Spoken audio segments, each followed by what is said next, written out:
Yesaya Uganda habare bankore mediani bakunda munonga kandi jana asumana rero najya kamere nashota kajaga konka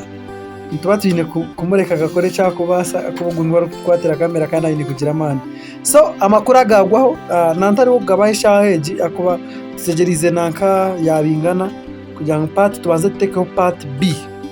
kandi abantu ni mamu gitegerize part B eriyo kandi bingana ari kubashoborera imbere ye kuyakoze so amahano tugawa munsi umushijo muri rukungire akajye umushyiwe kimuga kandi yamutweka kandi yamuzara mu mwana. This is terrible. Konka kurwa mu yare basense ngajyangu abashaka kweberisize karungu kandi mazima n'ikintu kibi munonga kushanga ngo muntu yes nkibasa kuba kirungi kugira ngo umwana azigwe kandi ubundi nabasa ku repressinga family ningaci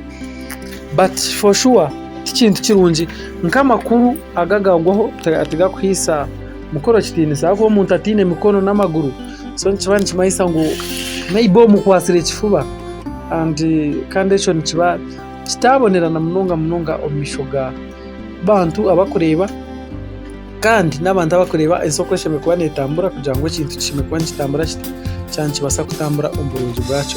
ujya kore media kanogu ndiye Mswagane promoter the number 1 Beazina riyo kwereza kandi na Sky nana riyo kwereza Mr Life Comedy nana twasaganya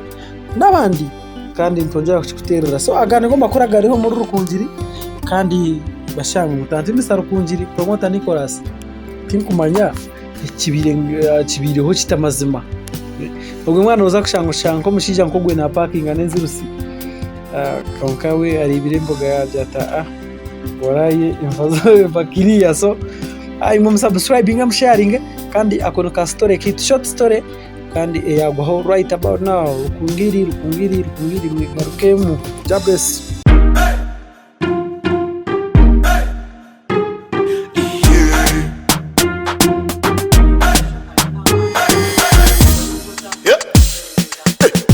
Yes Uganda webare kuri program ekiwaba no kimanya niyo sha just chilling kwasaganya ndiye Mswagane promoter the number 1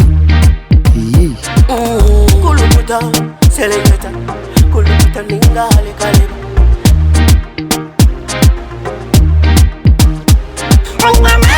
nina mani noza kwikiriza ngo nina mani